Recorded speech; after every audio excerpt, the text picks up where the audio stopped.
Kiko Otmar Odibello é uma pessoa que tem um tique gana de estar em política, mas tem medo de entrar na política. É mais bonita mesmo. É bonita. Otmar Odibello onde político não me quer, não me deve bisa como é político com mais agora atacar de sua carreira política. De como para sobre me get things done. Para sobre me toma decisão e ora para tomar decisão, grupo está contento, grupo não está contento. Pero a decisão tem que ser para a comunidade de Aruba. Não é ataque nem é bom que o país para o país. Me estou orgulhoso de trabalhar com a Hasi. Me estou orgulhoso de me turista, ou me cana de hotel, ou ainda ainda tem mami minister, de 5 anos que me nota nem político mais.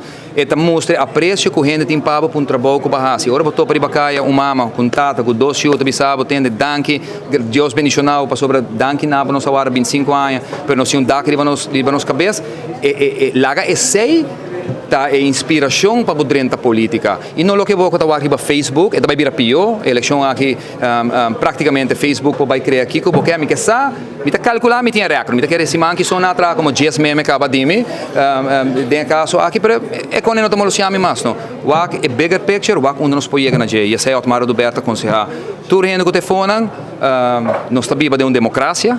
Nunca dúvida de ser, no momento que não quer subir a arena política, você pode dizer, não vai perseguir-me, não vai molestar-me, não me trabalho, nós estamos vivos de uma democracia, nós estamos vivos de um Estado de Direito que dia nos consta tem medo para expressar nossa opinião e vista aqui que nosso pensamento tá, nós não estamos respeitando nossa Constituição, mas e pensamos vista também, mas nem vista no passado, é discussão riba matrimônio de mesmo sexo, caminho nos que dá direito, na esnan com nossa Constituição da vista que botinho dá direito, acaba tal um prova que o Parlamento não tal tem coragem para poder tomar decisão que não se toma, qual é o direito humano de uma pessoa e nós mira que agora que nada, me quer eleição aqui, o povo vai buscar aqui.